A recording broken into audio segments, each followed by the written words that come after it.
think what's unique about Westfield is that it prioritizes the ability for the individual to advocate for themselves while also still sculpting who they are. And I think that's something that isn't always found in a debate community. I think oftentimes debaters can be put into a very specific mold, and that wasn't the case for me. So specifically, I was exposed to numerous topics about world politics, history, philosophy, and the ability to debate those things effectively, which just increased my educational platform. But it also put me in touch with really incredible people. I think one of the most important elements of Westfield was doing summer camp and meeting people through the Distinguished Speakers Program. So we were able to bring in people who are experts in their fields, and I was able to connect with them on a one-on-one basis. And that allowed me to not only hear about their perspectives, but put me in touch with people who could further my own potential career and my own interests. And you run into folks like Ann in the Westfield Academy, and they provide you with that affirmation moment. And what she's providing here is truly remarkable. This is what makes America great. This is part of the American dream. Well, so Europe continued this relationship with Africa for 3 centuries. So consider the consequences of that, where at least 40 million people and slave owners did not, or the plantation owners did not want the physically weak. They looked for the most physically imposing humans, men and women. Okay? So when a continent is denuded, stripped of its most strong and vibrant humanity, who are transplanted to a new space, where just during the journey, more than 2/3 of them perished during the journey and had to be tossed into the Atlantic Ocean.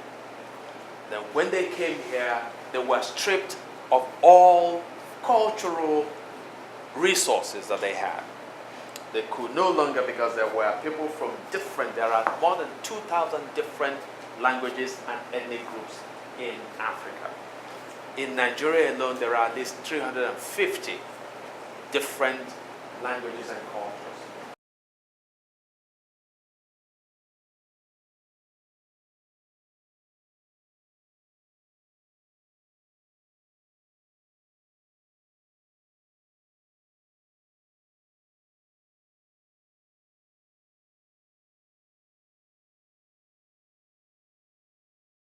I noticed you guys talking about like the debate mindset. So is that always on? And if it is always on, like, does it ever get you in trouble sometimes? Like it's like and your people, and if not, like how do you tone it? How do you like tone it down? From my standpoint, I actually think it helps more than it hurts. I think debate is incredibly good at keeping you open-minded and recognizing that there's 2 sides to other issues, which for me I think has been an incredible asset, particularly, and I think you might find, right, a lot of things on college campuses might seem pretty one-sided, and I think debate really has helped me keep an open mind when I otherwise probably wouldn't have. So I think that I can't turn off, and I'm grateful that I can. It doesn't turn off. Once you start thinking like a debater, you start flowing everyday conversations, organizing my answer to this question into sub-points, even if I'm not labeling them because my organizational skills aren't. When you raise your hand in school, you do a PLI. I had a phase in high school where I would actually write resolutions as essays because I was really into Molly. It doesn't turn off, but it's never gotten me into trouble, except like with my sisters. Okay. It's really good skills. I think it's the distinction between debate and maybe arguing, like we talked about the first day. Yeah. But if having reasoned, civil discourse with other people is always a good thing. Okay, I'm going to start off by addressing their case. So their first point is this idea of decreasing conflict. We've already addressed this in several different ways. They've given very minimal examples and also examples that, like, if we're talking about a world right now and in the future where we had one language, we advocate for the idea that it's kind of easy to get a translator, and in a conflict that nobody's willing to get a translator, I don't think that they'd be willing to have a negotiation in the first place. So that point really doesn't stand. We've also given so many examples of just any civil war that language is not the main driving cause of a conflict. So that point really doesn't stand. But they also talked about within it, talking about how, language symbolizes cultural opposition. I would say, by saying that, they inherently agree that language is a representation of culture, and by that, they kind of concede some of our arguments, and I'll get into how later. Will has an incredible natural talent for public speaking. and for debate, which I think was especially pronounced this year. I was just sort of blown away because I worked with him last year, and the amount of progress that was made in a year was like kind of mind-blowing. But I think beyond having this like natural gift for public speaking, there's a sort of like intuition behind that that's like really palpable and like emotive and fascinating. So it's like the way that arguments are formulated is both so like relatable and impactful, and also like odd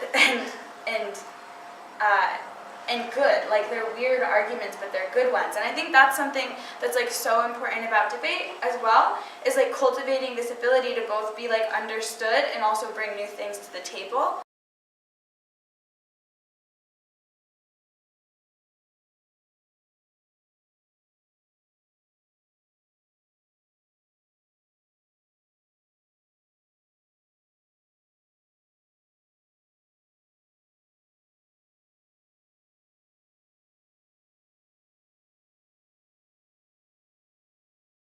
A girl who's going through racial discrimination.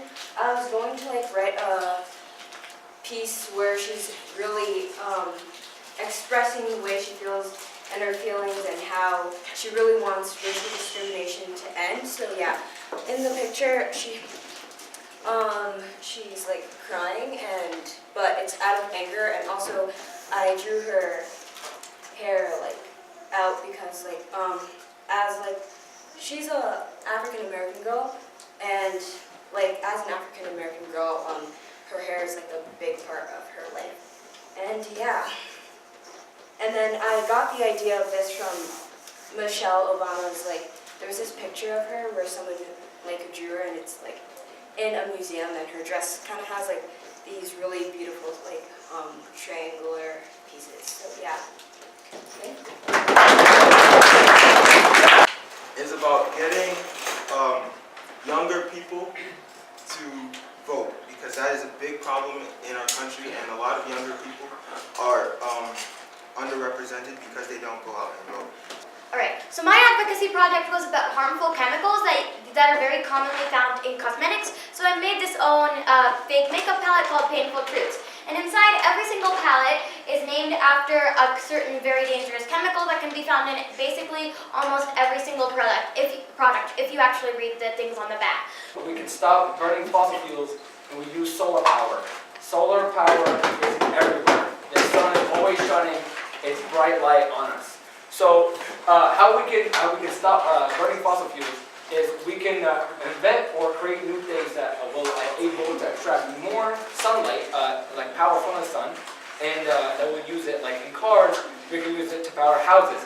And I even did a research about how we can power the entire Earth just using solar power. So, self-addiction causes several terrible things to occur from overuse, including depression, anxiety, stress, anger, insomnia, which is difficulty falling asleep, and sleep disturbances. Some other effects include digital eye strain, which is like temporary discomfort after using a device with blue light for more than 2 hours, irritability, neck pains, and restlessness. In fact, frequent social media users have a 2.7 times higher rate of depression than people who do not use it often, according to the Social Media and Depression Survey conducted by the University of Pittsburgh School of Medicine in 2016.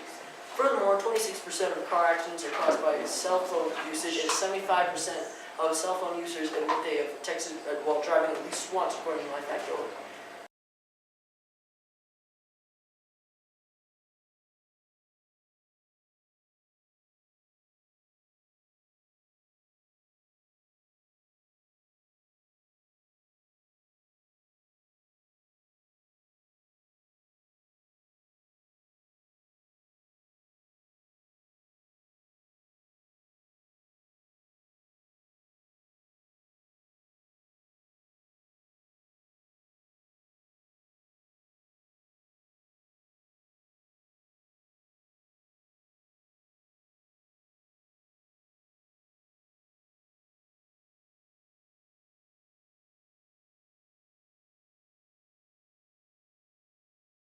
I feel like the Westfield community is a family. This is one big happy family. You know everybody, you know everyone's name, you know how everybody acts. you know, a lot of stuff about different people, including what their favorite foods might be, or whether or not, or their opinions on certain things in your life. And one of the best things that I've been able to take away from this camp is just advice from all the PAs and all the staff, and it's just been great. Yeah, so that's why I love the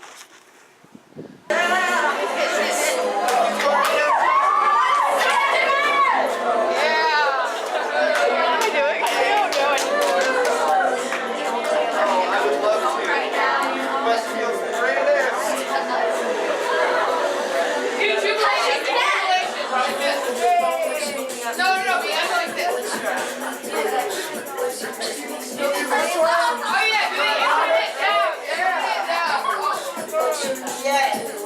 I think one thing that really distinguishes Westfield is our community. You almost just have to be here to experience it. It is very unique. It is very loving. It is very welcoming. I am the mother of 4 children, and when they did, some of whom are older, and when they did their first sleepaway, this is the kind of place I would want to send them. The staff here is phenomenal. We are so attuned to the needs of every child and who they are and respected as an individual. We had a couple kids this week and last week with homesickness. It didn't last. I think kids come here and they feel like it's a second family, and I think that there's a huge emphasis here on honoring the individual that comes. We say at Westfield, we don't advertise a lot. The right child makes their way to us, and I think that's borne out again and again over the years. Okay. Panel, what we're going to say in today's debate is that Mrs. Ann Walsh Henderson is most likely to change in this room. A couple of things that I want to talk about in my speech. Okay, so first of all, let's talk about the historical context of Mrs. Ann Walsh Henderson's life. She went into college, I believe, got a degree in biology, and now she's teaching a debate class. There's something related to science. Mo, so you were the first recipient of our, what we hope to be an annual scholarship to give to a refugee to come to the Colorado Debate Camp. Yeah. So I'm just wondering if you could just speak to future applicants, what message you would want to give them. Yeah, definitely. So at first, when I first saw what I saw and I heard about the opportunity to come over here, I definitely would discuss it. I would discuss it with a parent and tell them what would you benefit from these things, and how would it impact you as a person, and how would it later impact you in the future. What I like, for me, from personal experience for that, is when I talk to my mother, and my mother is a type of person that would let me go over, and everything that's benefit me, she would tell me go, and I will definitely help you with that. So I would definitely discuss something with your parents and think about how this will benefit you. I understand it's kind of far. In Colorado, maybe next year it's going to be somewhere else. Is it going to be? It's going to be Colorado. It's going to be here, Colorado. Mm-hmm. I know it's kind of far, but at the same time, this is the feeling and the energy that you have, and I love that feeling. I love the energy where you have to travel to a different state, all the way from from across the country, like 2,000 miles nearly. Yeah. 2,000 miles. Yeah, and go in a plane, have this responsibility of coming in here, being with roommates, and then doing your laundry, all these things, and having the responsibility, and just being like a young adult for like an entire week. It's just the energy. It's just so much fun, and I would definitely want other refugees to experience it, because this is one of the best things I've probably done this entire year. No, 100% highlight. Thank you. Hi, my name